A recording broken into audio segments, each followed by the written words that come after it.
टोपी वाला, ये क्या है? उसके अंदर का अहंकार है कि मेरे पास भी कोई क्षमता है, मेरा भी कोई क्षमता है। ये टोपी वाले से क्या बोलते? तो चाहे जो भी काम करे उसके पीछे वो अहंकार तत्व ही प्रेरित करती है। इसलिए सबके अंदर अहंकार जीवित है, और जब तक अहंकार जीवित है तभी तक आपका यह माया में बंधे हुए हैं। माया अहंकार से सब बांधे हुए हैं। कलयुग में कुछ बढ़ जाता है, वहां दोष हो।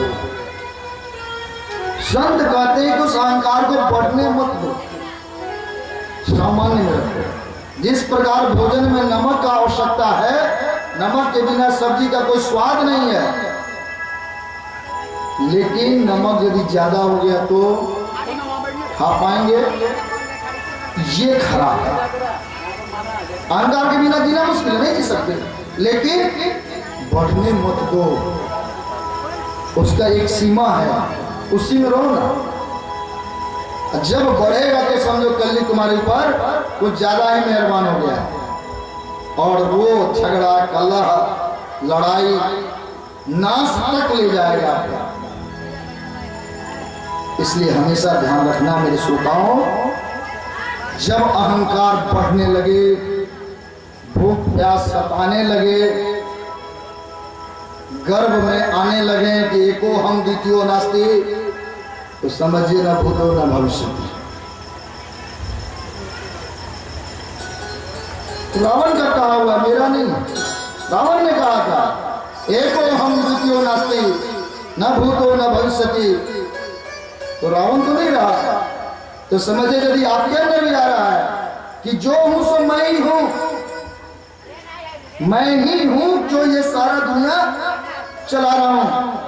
मैंने एक छोटा सा उदाहरण दिया था उस कुत्ते की भांति, जो कुत्ता समझा कि उस बैलगाड़ी को मैं लेके आया हूं, तो लोग समझ लेते हैं कि मैं चला रहा हूं। वास्तविक बात यह है कि किसी के पास कोई सामर्थ्य नहीं है कि एक क्षण का भी वो चला ले। है हिम्मत से कोई 5 मिनट को अपना सांस बंद करके दिखा दे, मैं मान जाऊंगा आपके अपने सामर्थ्य है कोई 2 मिनट भी सांस रोक के दिखाए, फिर काहे का अहंकार मैं चला रहा हूं। इस अहंकार को ज्ञान से ही दाबा जा सकता है, बढ़ने से रोका जा सकता है। इसके लिए सत्संग की जरूरत है, आसक्ति को तोड़ने की जरूरत है। हमें तो लगता है समाज में जितना भी दुख है उसका मूल कारण आसक्ति है। ये आसक्ति है क्या? आसक्ति अर्थात चाहत। हम जब एक दूसरे को ज्यादा चाहने लगते हैं, वही आसक्ति है। शास्त्रकार कहते हैं, संत कहते हैं, महात्मा कह रहे हैं कि जीवन उस प्रकार व्यतीत कीजिए जिस प्रकार कमल के पत्ते पर जल रहता है, उसमें कोई आसक्ति नहीं है। कमल के पत्ता देखते हैं, यदि कोई नहीं देखे हो तो देख लेंगे, उसके ऊपर जल डालिए, कहीं से कोई उसका संपर्क नहीं है, उसी पर रहता है। अपना जीवन समाज में वैसा ही रखिए। जितना आप आसक्त हो जाएंगे अपने बच्चे के प्रति, अपने माता पिता के प्रति, उतने ही कष्ट कष्ट से दुखी होंगे, आपको उतना ही कष्ट होगा। थोड़ा आसक्ति कम कीजिए। और आजकल ज्ञान के अभाव में इतनी आसक्ति बढ़ गई है कि बैंक में कुछ ज्यादा पैसा जमा हो जाए, मकान बन जाए, एक दूसरे का कोई कॉपरेशन समाप्त हो गया, कोई कॉपरेशन नहीं है। लाखों का इनकम है, लेकिन सगा छोटा भाई यदि वो नहीं कमा रहा है तो 5 आदमी के बीच में कहते हुए थकते नहीं, हम क्या करें, कितना कमा के लुटा दें। अरे हम अपने लिए कमाते हैं, वो अपने लिए कमाता है, हम नहीं कमाते तो भूखे मरे।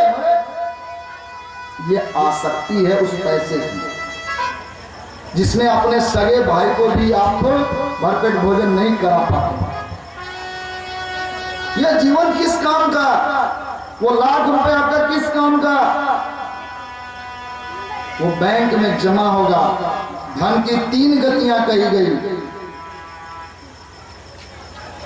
वित्तस्य तिस्रः गति भवन्ति, जो न भुंक्ते जो न ददाति तस्य तृतीया गति भवति।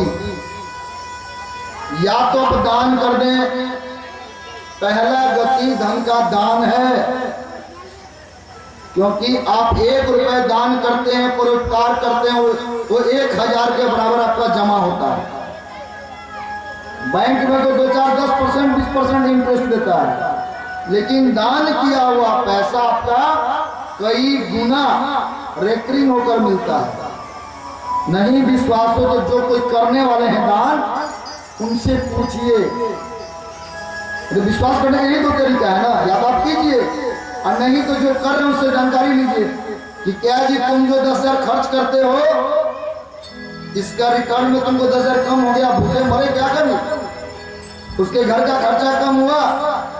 और नहीं तो मैं एक उदाहरण आप लोगों के बीच में रख देता हूं।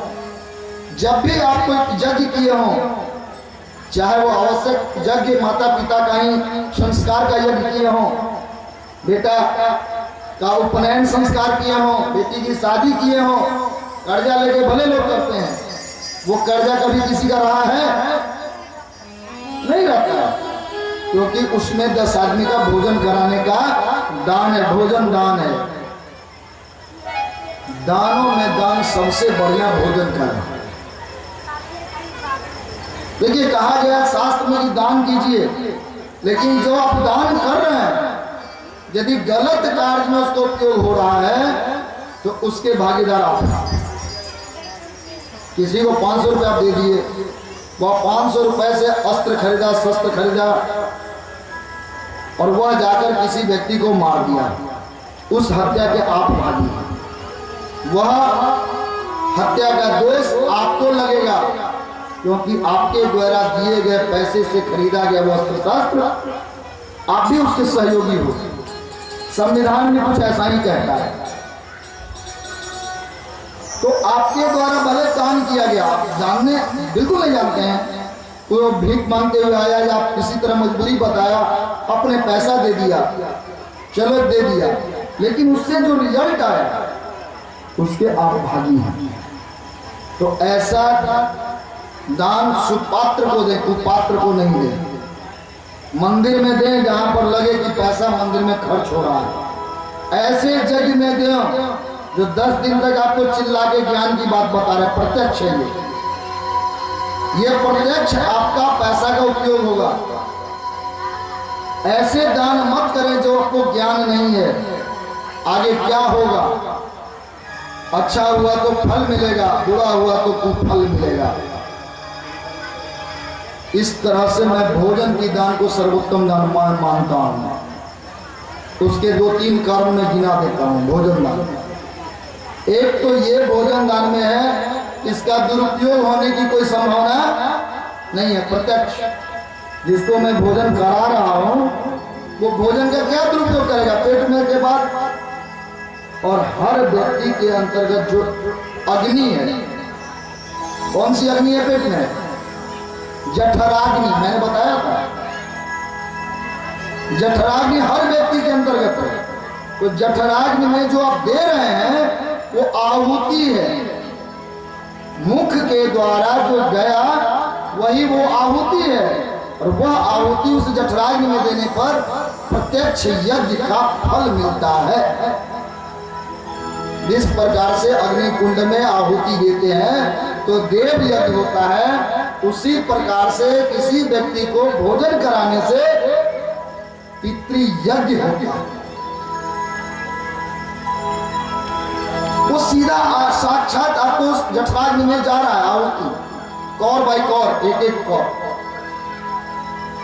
आत्मा के अंदर परमात्मा का वास है। प्रत्येक सभी शास्त्र इसने कहा है कि आत्मा में ही परमात्मा का वास है। इससे कोई मुकरता हो तो आए, हमसे बातचीत कर सकते हैं। मिलने का समय हमने मुकर्रर किया है, कोई भी मिलना चाहते हो किसी भी विषय पर 10 से 12 हमसे मिल सकते। यदि मेरे प्रवचन से किसी को कोई शिकायत हो या कोई सलाह देना चाहते हो या कोई अपने मत भिन्नता में बात करना चाहते हो तो दिन के 10 से 12 के बीच में वो समय ले सकते हैं। हर जीव के अंतर्गत आत्मा में परमात्मा का ही वास होता है, इसलिए भोजन कराने से वह परमात्मा तृप्त होता है। और कोई भी दान तृप्ति नहीं होता है। आप इस यज्ञ में 1 करोड़ रुपए दे दीजिए, यज्ञ वाले चाहेंगे कि 1.25 करोड़ मिलता और अच्छा होता, लेकिन भोजन कराने वाले के पास भोजन जिसको करा रहे हैं अंत में कहता है बस हो गया, तृप्त हो गया, तृप्ति मिल गई। या बस जो है सो अन्नदान में ही हो सकता है। वह परमात्मा आत्मा कहता है कि बस आपके द्वारा किए गए यज्ञ की पूर्णाहुति हो गई, अब नहीं चाहिए। नहीं 1 रसगुल्ला और ले लीजिए, नहीं महाराज अब नहीं चाहिए, बस हो गया, तृप्त हो गया। ये कब होगा? भोजन दान में, अन्न दान, शुद्ध दान है, कोई इसमें लंपट वाली बात नहीं। ये आगे क्या होगा? दान ऐसे जगह पर करें जिसका फुल सिक्योरिटी हो कि इसका पूरा नहीं होगा। इस आयोजन के जो महारथी हैं नित्यानंद सिंह जी, नीतू जी, ऐसे व्यक्ति के सानिध्य में यदि आपका दान हो तो मुझे लगता है कि फुल सिक्योरिटी है, उस पैसे का कोई गलत नहीं हो। चाहे वो यह शिव पुराण रुद्राभिषेक यज्ञ हो, चाहे काली भगवती के पूजा का यज्ञ हो, यहाँ सिक्योरिटी है कि ये व्यक्ति कोई लंपट वाली बात में नहीं। यदि होता तो इतने लोगों को ये ज्ञान नहीं प्राप्त। ये सिक्योरिटी है। तो दान हमेशा फुल सिक्योरिटी है। और अन्नदान महादान कहा गया है, इसके पीछे यही सबसे बड़ा तर्क है। मुझे लगता है कि इस बात को सबको समझ में आ गया होगा कि अन्न में कहीं कोई अगर मगर लेकिन नहीं है। इसलिए कभी भी किसी को भी अन्न खिलाने से पीछे मत। दूसरी बात कि दान कभी भी लेने वाला से ज्यादा देने वाले को प्राप्त हो। आप अपने को सौभाग्यशाली समझिए कि मुझे दान करने का अवसर प्राप्त हुआ। अवसर कहां मिलता है? लोगों कोई नहीं देना चाहता। आप किसी को देना चाहते कि मेरा धर्म ले, मुझे कुछ दे? कोई नहीं देना चाहता है। यदि ये अवसर किसी कारणवश आपको प्राप्त हुआ, आप उस दिन परमात्मा को धन्यवाद दीजिए। हे प्रभु परमात्मा, मेरे यहाँ कोई अतिथि रूप में आए और मैं यह दे पाया, उनको खिला पाया, कुछ दान दे पाया, किसी मनुष्य को तृप्त कर पाया, किसी को उपकार कर पाया। यह जो अवसर आपको मिला, इस अवसर का आप धन्यवाद दीजिए। ये उत्तम दान है। ज्ञान यज्ञ करने में आगे बढ़िए।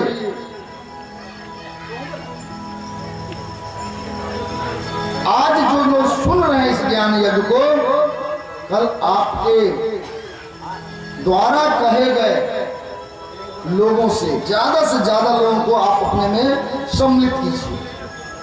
क्योंकि ज्ञान का जो है पूर्ति एक से अनेक की ओर ले जाता है। एको हम बहुश्याम। भगवान सृष्टि करने से पहले उन्होंने यही सोचा कि अब मैं एक हूं, अपने को अनेक में विभक्त कर देना है।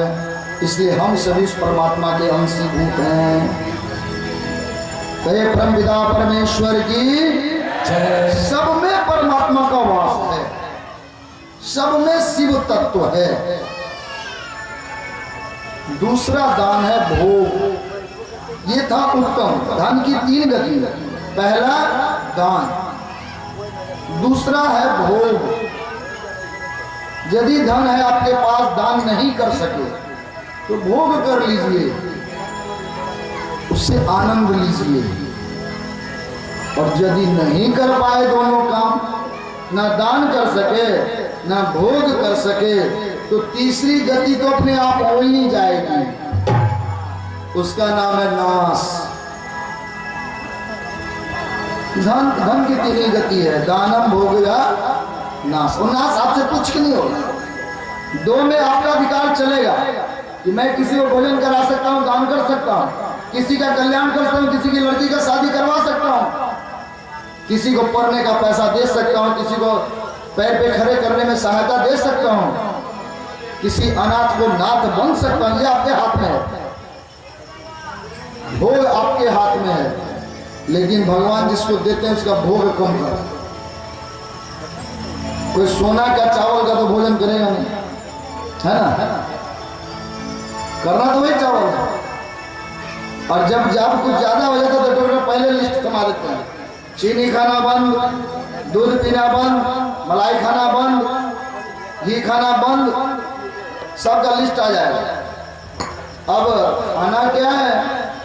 उबली हुई सब्जी, सूखी रोटी, वो भी एक दो से ज्यादा नहीं, और इतना सारा दवा तो जैसे भूजा की तरह उठाते। क्यों? भोग उठ गया, भोग है नहीं है वहां पे। जिस समय दान भोग करना था उस समय तो आपने पैसा की ओर ध्यान दिया, जमा कर लो ना, बाद में करेंगे ना। बहुत लोग ऐसे होंगे जो सोचते होंगे कल जाकर सुन लेंगे, आज क्या, अरे एक दिन सुन लेंगे, हो गए। वही महात्मा जी हैं, रोज तो वही बात कहते हैं। ये कल जो है कभी किसी का आया नहीं है। आज करो सो कल करो, और कल करो सो परसों। इतनी जल्दी क्या लगी है? अभी जीना है बरसों।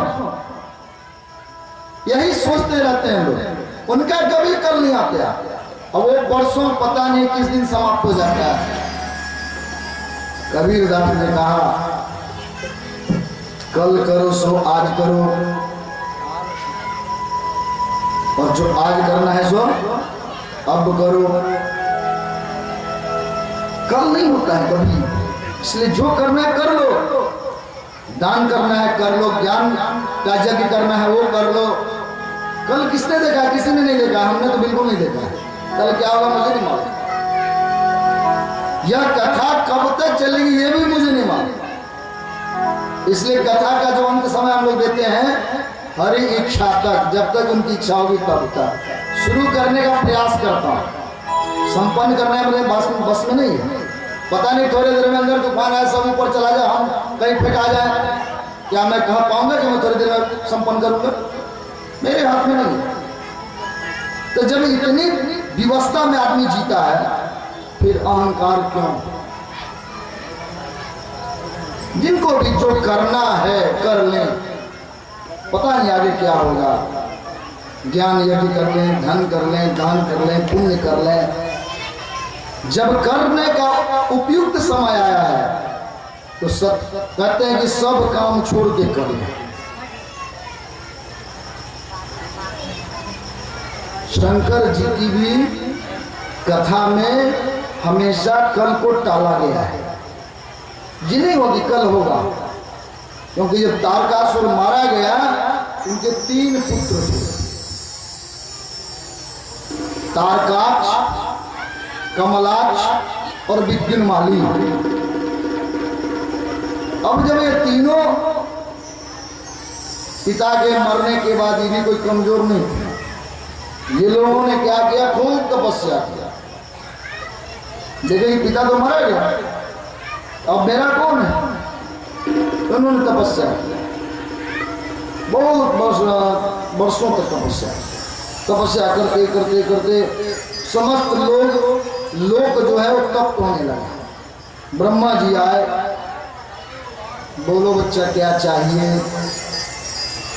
कोई भी भगवान अपने मन से वरदान नहीं देते, उनको देना पड़ता है।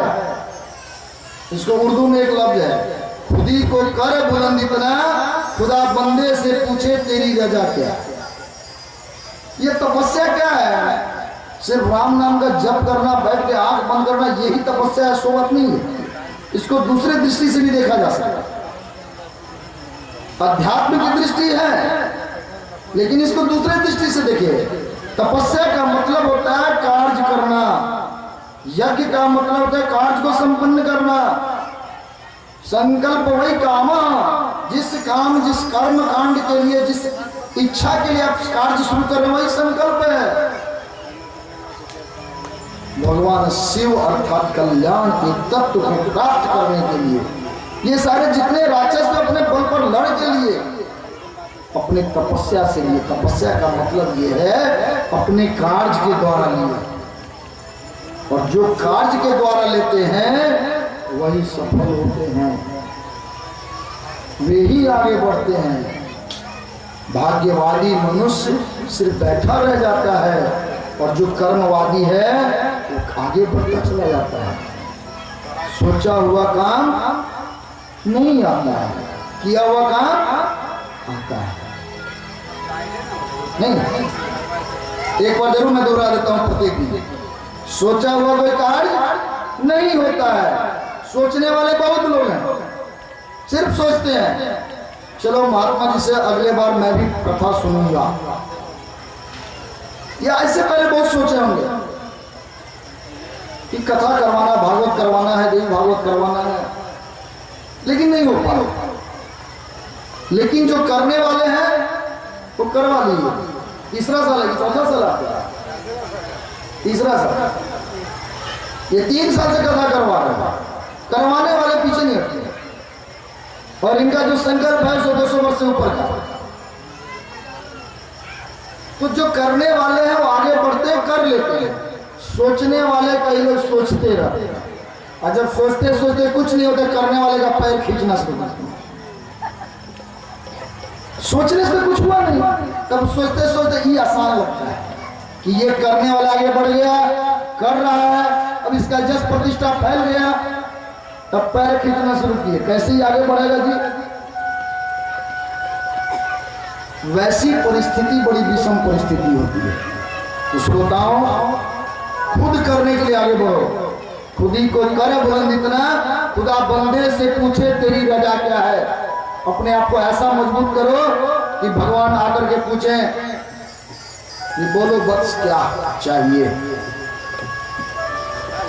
करना पड़ेगा, बिना किए किसी को कुछ नहीं मिला है, नहीं मिलेगा। जाने में करे या अनजाने में कर्म का ही फल मिलता है। जिस किसी को भी जो भी स्थिति अभी मिली है या आगे होगी, उसके किए हुए कर्मों का फल मिलता है। अब एक प्रश्न और देकर के इसको मैं समेटूंगा। प्रश्न आपका हो उठ सकता है, जिज्ञासाएं मन में आ सकती है कि जो बच्चा जन्म लिया उसने कौन सा कर्म किया, कि कोई एसी में जन्म लेता है, कोई खेत में चिलचिलाती धूप में जन्म हो जाता है किसी का, उस बच्चे का कौन सा कर्म है? तो सनातन धर्म में पूर्व जन्म की बात को स्वीकार करता है। आपके किए हुए कर्म का फल यदि इस जन्म में नहीं मिला तो अगला जन्म आपको वहां पहुंचाता है। यही कारण है कि आपके किए हुए कर्म का फल के कारण अगला जब जन्म होता है, तो किसी बच्चे को ऐसी घर में जन्म होता है जहां पर 5 नर्सें 5 दासियां खड़ी हैं हाथ जोड़ करके कि कब बच्चा का मुंह बिचका, कब रोने का सोचा, कब आंख खोला। और किसी बच्चे का वैसे जगह पर जन्म होता है जहां पर मां कराहती होती है कि शायद कोई आकर के मेरे इस बच्चे को उठा करके गोद में दे देता। ये उसके कर्मों का फल है। बच्चे का जन्म बिल्कुल कर्म के आधार पर होता है। सृष्टि में जो आत्माएं भटक रही हैं, जैसा उसने कर्म किया है वैसा ही जगह उसको मिलता है। इसको दूसरे शब्द में कहते हैं अंतगतासो मता। मरते वक्त जो आप सोचते हैं, जैसी आपकी गति है, वैसा ही मरने के बाद आपको प्राप्ति होती है। इसीलिए लोग अभ्यास के लिए आजीवन राम राम राम राम करते हैं कि अंत समय मेरे मुंह पर राम आएगा। आजीवन राम राम करने की जरूरत नहीं है। यदि आप ये विश्वास हो जाए कि मैं राम ही कहूंगा, तब ये करने की जरूरत नहीं। लेकिन ये अभ्यास करेंगे तभी ना, जब हम पढ़ेंगे लिखेंगे अभ्यास करेंगे तब ना परीक्षा में क्वेश्चन आएगा तो लिखेंगे, नहीं तो परीक्षा में नहीं लिख पाएंगे। एक बार पढ़ने से नहीं हो पाता। एक बार पढ़ेंगे और जब लिखने जाएंगे तो कलम बंद, रुक गया। क्या हुआ जी, पढ़े तो थे। लेकिन जब बार बार अभ्यास करेंगे तब जाकर क्वेश्चन देखा और लिखना प्रारंभ किया फटाफट। 3 घंटा की परीक्षा 2 घंटा में कॉपी देकर चले आए। माता पिता भी खुश, आप भी खुश, क्योंकि वो स्फुरन इतना मेहनत आपने होमवर्क किया। इसलिए ये शिव जी का कथा ज्ञानी 10 दिन का ये होमवर्क हो रहा है कि आपके आसक्ति कम हो, आपकी प्रवृत्ति अच्छे काम में हो, कार्य करने में मन लगे और कार्य करते हुए आपकी प्रगति वृद्धि आगे की ओर हो, कल्याण हो, आनंद मिले।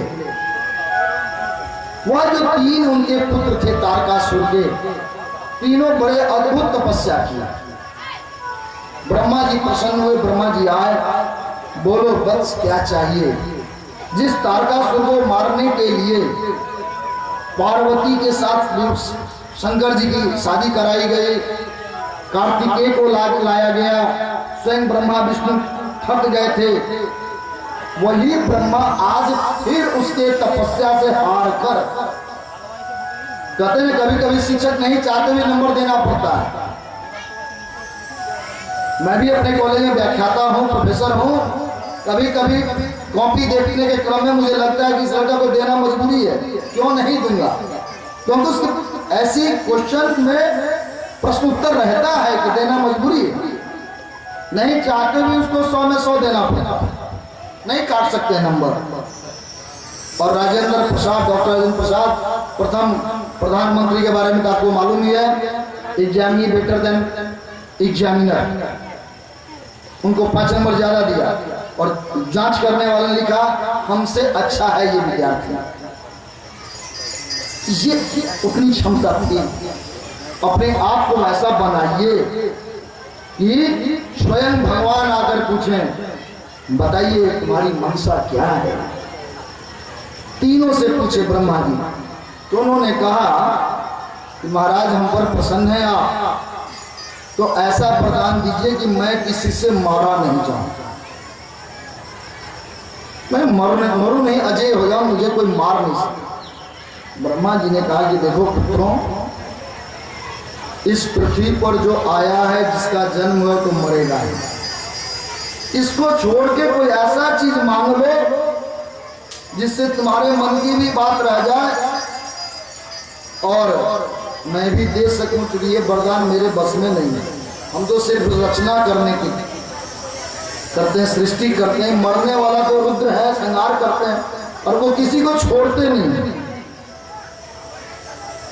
तो बड़ा सोच विचार किया, अरे महाराज आप यदि यही कहते हैं तो एक उपाय कीजिए, हम लोगों को 3 ऐसा घर बनवा दीजिए। 3 आदमी था, तारकाक्ष, कमलाक्ष और विद्युन्माली। तीनों का जी हम लोगों के लिए ऐसा घर बनवा दीजिए जिस घर को कोई जीत नहीं सके, जिस घर पर कोई आक्रमण कर नहीं सके, जिस घर को कोई तोड़ के हमको मार नहीं सके।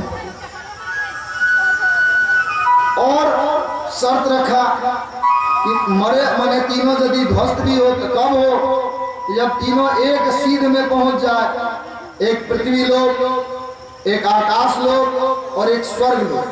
तीनों लोक में 3 घर बनवा दीजिए, नगरपुर बनवा दीजिए। तारकाक्ष कहा कि मेरा घर सोने का होना चाहिए। विद्युन्माली ने कहा कि मेरा घर चांदी का होना चाहिए। और जो कमलाक्ष था तो कहा कि मेरा घर लोहे का बनना चाहिए, वो लोहे का वज्र सदृश हो, किसी से तोड़े नहीं। अब तीनों का घर वचनबद्ध थे। ब्रह्मा जी इतना तपस्या किया कि देना पड़ा वरदान। कहे कि जब तीनों एक सेज में हो तभी कोई इसको ध्वस्त कर सके, मार सके, इस तीनों कुल को समाप्त कर सके, ऐसा तब तक नहीं है। अब ब्रह्म, स्वर्ग लोक, पृथ्वी लोक, आकाश लोक, 3 लोक में 3 पुर का निर्माण हुआ। सोना चांदी लोहे का वज्र सदृश पुर का निर्माण हुआ। तीनों में तीनों तारक पुत्र रहने लगे। और शर्त था कि जब एक सीध में हो तो जो कोई भी इसका नाश करे वो एक सिद्ध में आने के बाद ही पाए। बड़ी समस्या, तीनों को बड़ा मजबूर होकर के ब्रह्मा जी ने आशीर्वाद दिया, ठीक है जाओ, अमर से तो बढ़िया है, कुछ न कुछ उपाय होगा तुमको मारने का, क्योंकि मारने के लिए लीला का धारी विष्णु को लेना पड़ता है। सोचे ब्रह्मा जी अच्छा ही है, थोड़ा कठिन मांग लिया, अब विष्णु भगवान जाने कि इसको कैसे तोड़ना है। आपस में तो चलता रहता है ना, और नहीं तो रुद्र संहार तो करने के रुद्र हैं। अब रुद्र समझे हम तो दिया वरदान, तो ब्रह्मा जी वरदान दे दिए। अब तीनों जो तारक पुत्र थे स्वर्ग लोक पर कब्जा किए, पृथ्वी लोक पर कब्जा कर लिए और आकाश लोक पर कब्जा कर लिए, और सब देवताओं को मार मार के भगा दिया। सभी देवता जब स्वर्ग लोक से च्युत हो गए, उसके बाद पर्वत खोदते फिरते किस पर्वत के कमरा में छुपे, और ब्रह्मा जी के जाकर सब मिले, महाराज इस दुर्गति के कारण तो आप ही है, इसका उपाय भी आप ही बताइए। उसके बाद भी उस पुर से सब निकलता था, बड़ी मार मारता था यहाँ को। देखिए कथा में देवता जो है ना वो सच्चे इंसान के प्रतीक है, मान के चलिए, और जो राक्षस है वो कर्म बल के प्रतीक है, क्योंकि वो रजोगुणी है, तमोगुणी है, सत्वगुणी नहीं है। और सत्वगुणी जो है सो इंसान जो अच्छे साधु संत महात्मा, तो जो साधु संत महात्मा है वो आराम से बैठ के माला जपते रहते हैं, भगवान को देंगे ही ना, अजगर करे ना चाकरी, पंछी करे ना काम, सबके दाता राम, उनको राम जी पठा देंगे। और राम जी पठाते नहीं है, वो तो क्या करें, जो जीवन दिया तो आहार देगा ही। अब वो जो करने वाला है, जो आगे बढ़ने वाला है, वो पीछे मुड़ के नहीं देखता। तो ब्रह्मा जी कहे कि चलो तुम लोगों का भी उपाय हम करते हैं, कुछ तो करना ही पड़ेगा।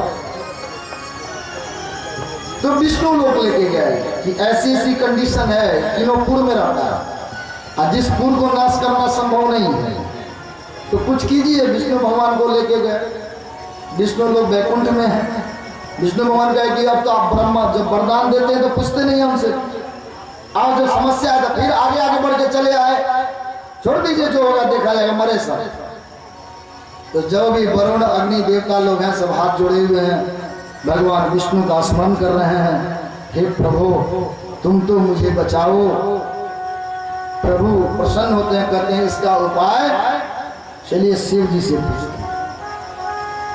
तो कैलाश पर आए सभी देवता, ब्रह्मा विष्णु सभी आए। तो महाराज जी तीनों से तो बड़ी त्रस्त है सब, कुछ उपाय कीजिए।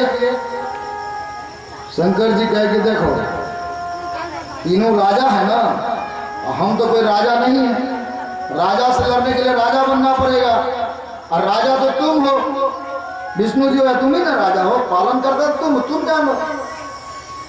विष्णु जी महाराज आपको प्रसन्न होइए, इतना क्या गुस्सा करते हैं, आप राजा भी हैं, क्या दिक्कत, सबके राजा तो आप ही, हमारे भी राजा तो आप ही, अब महाराजा है।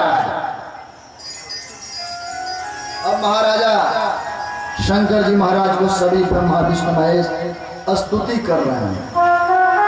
कुछ स्तुति के संग शिव जी को मना रहे हैं, ब्रह्मा विष्णु मना रहे हैं, थोड़ा बहुत हम लोगों को भी मनाना चाहिए।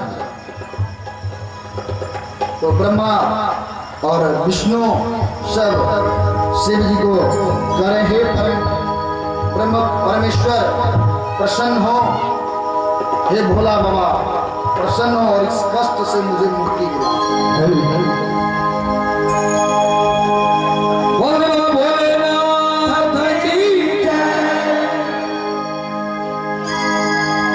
ओम नमः शिवाय, ओम नमः शिवाय, ओम